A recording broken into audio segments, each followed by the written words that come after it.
everybody, Steven here, and today I'm going to do an unboxing of the Oculus Rift S here that I just got in.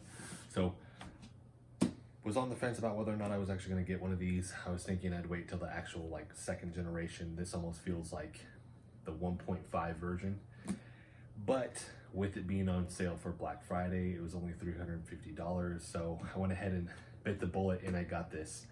Super excited just because I played on the original Rift and curious to see how the inside out tracking works and also just the change in resolution here. So let's go ahead and open this guy up. I can tell you the packaging is much smaller. It's not having to house the sensor bars there. Let's see. Is it on this side?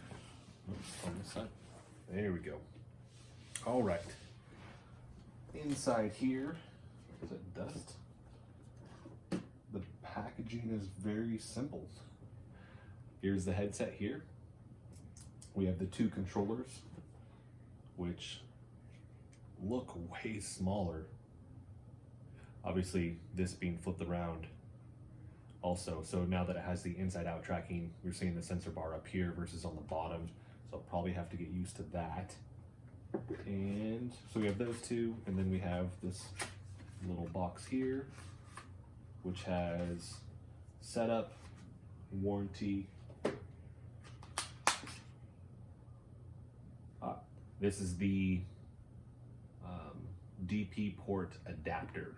So it goes down to the smaller adapter on this for anybody that needs that. I'm assuming most likely more so on a laptop than the PC. And then we got two batteries here, so which are for the controllers.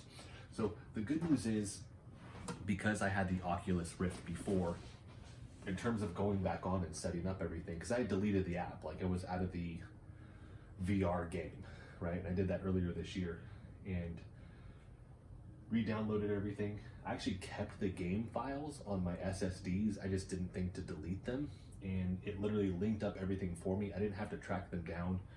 All my games were there. I had to re-download Subnautica, so I'll jump in on that. I will have to download some of my Steam games that I had for VR, but that'll be quick and easy. So everything's already set up on here, so now I'm just gonna have to run setup on this. That way I can hop in and get going on this. So we'll go ahead and get that going, and then I'll just kind of give some quick thoughts on it and everything like that. I am excited to see just how this feels, just because it's much different with this strap than it was with the Rift or the Oculus, the first one. They teamed up with Lenovo on this one, and I almost bought the, what was it? It was the Samsung, I think it was a Samsung Quest, because that was on sale for $229. It has the outside tracking as well, similar resolution, but it's the Windows mixed reality. And saw this go on sale, and then I was like, man, if you're already gonna pay the $230, might as well pay just a little bit extra and go ahead and get the Oculus. I'm already kind of in their ecosystem in terms of the game, and I love Robo Recall as well. I've done some videos on this channel, but curious to see just how comfortable this is, how the inside out tracking works, which is awesome because I had the cords running in this room to set up, and I had the sensor bars up here and on the bottom, and then I had a third one that I would set up.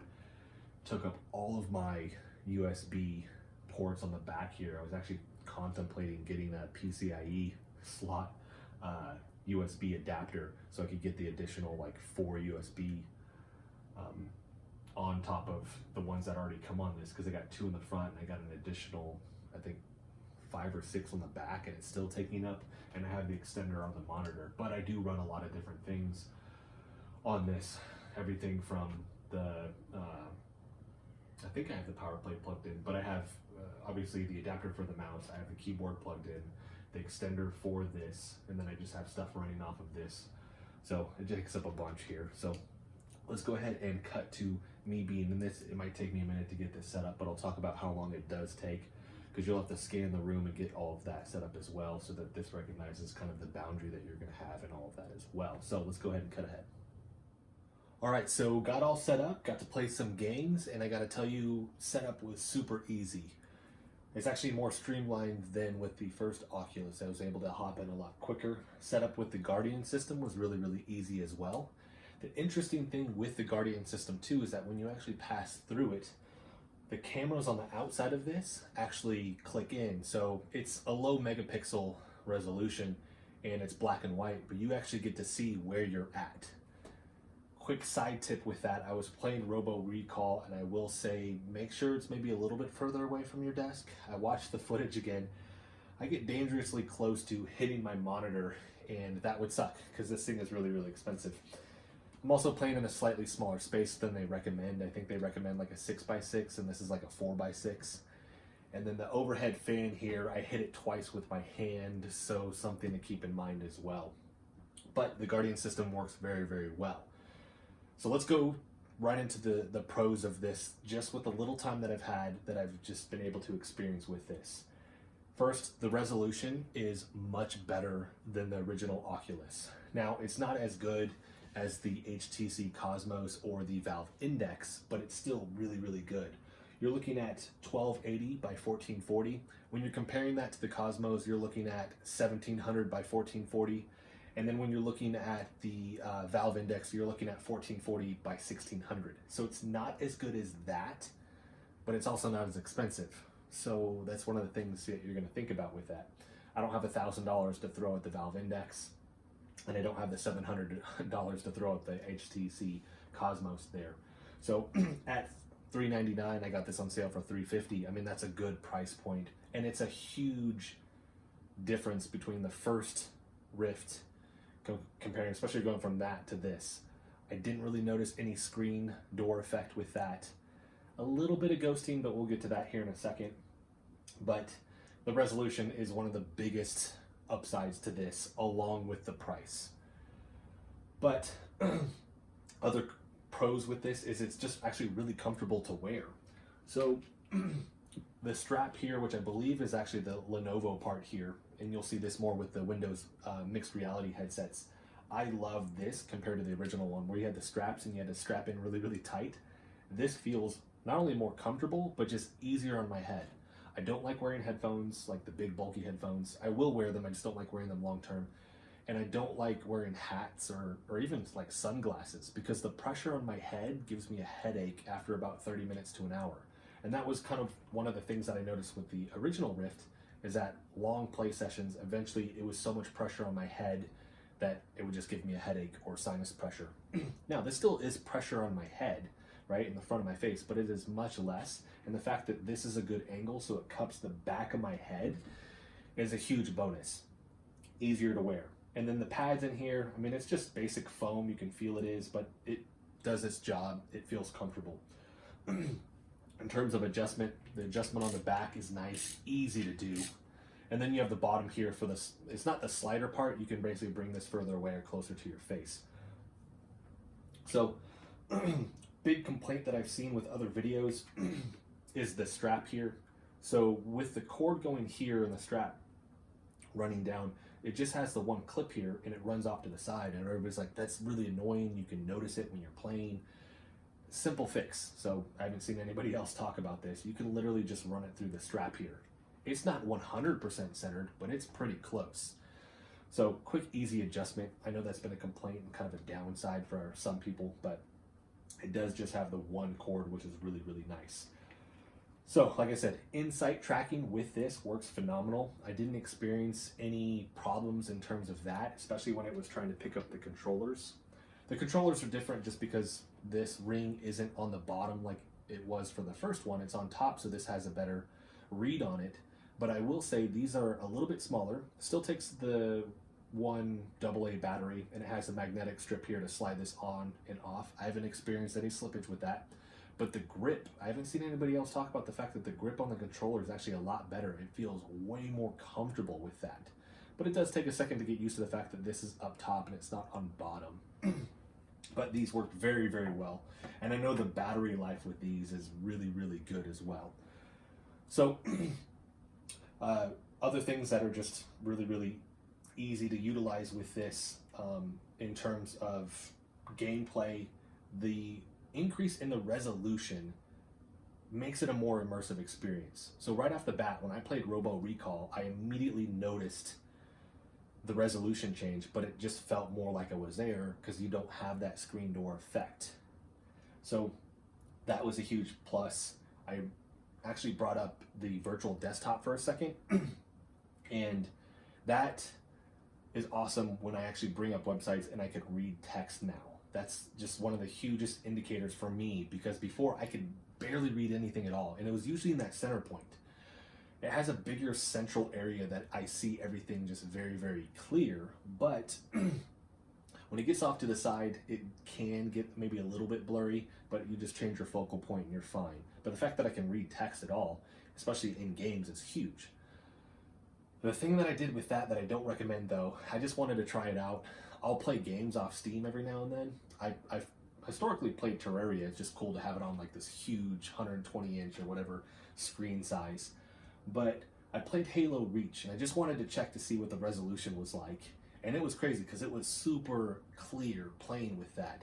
But the lag between that and this made it a little bit chuggy, which of course it's going to do. It's trying to run so many things. That made me nauseous. So all the other games that I played prior to that did not.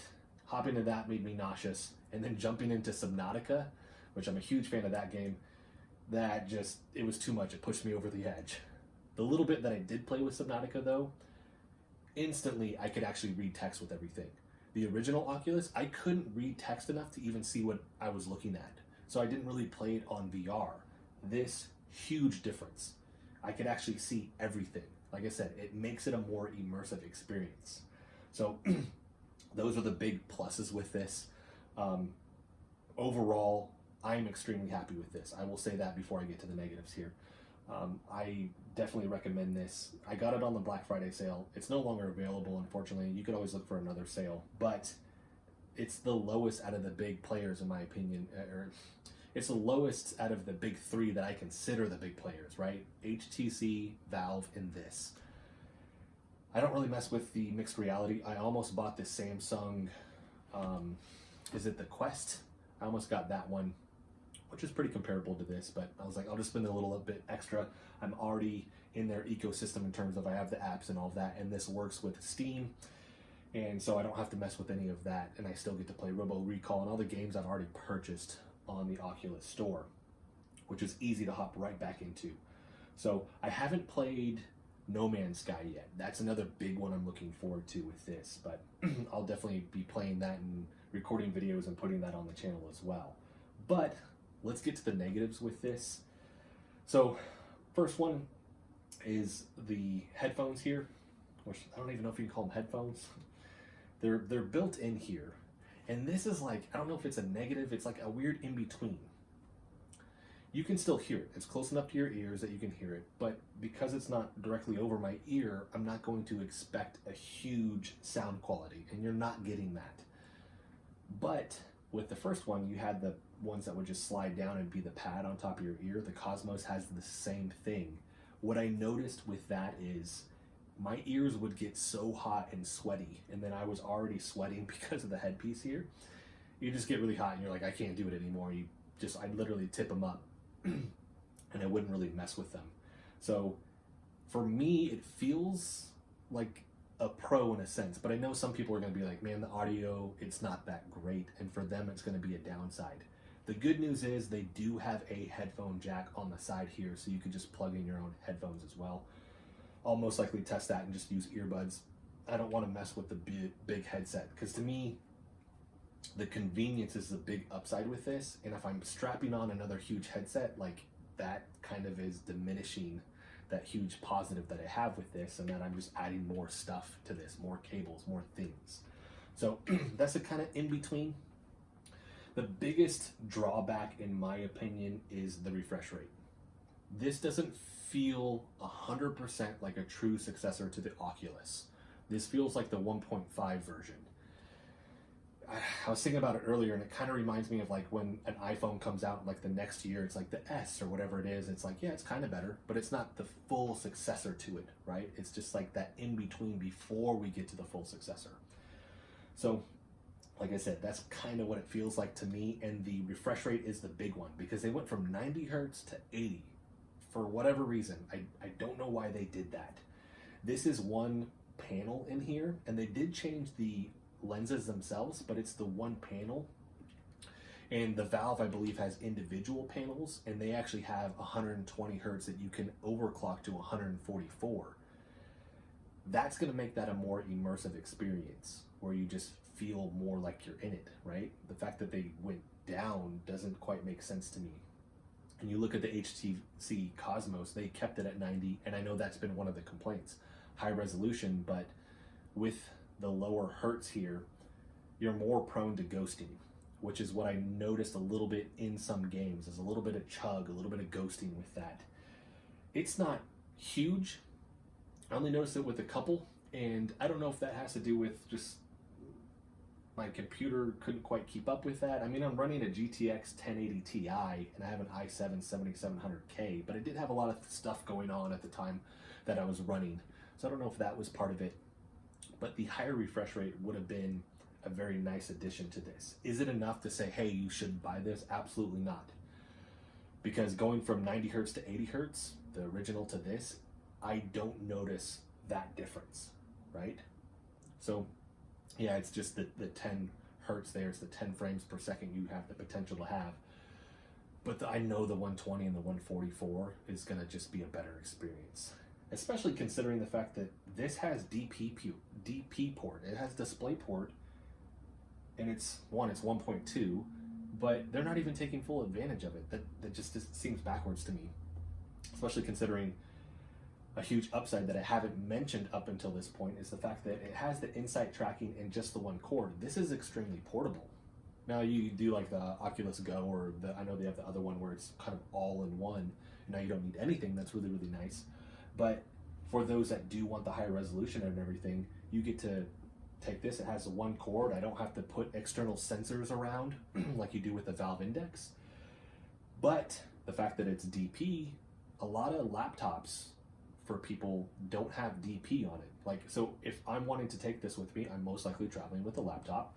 And now I don't even have a DisplayPort on the laptop that I just bought. And I've seen a lot of people are returning these because of that.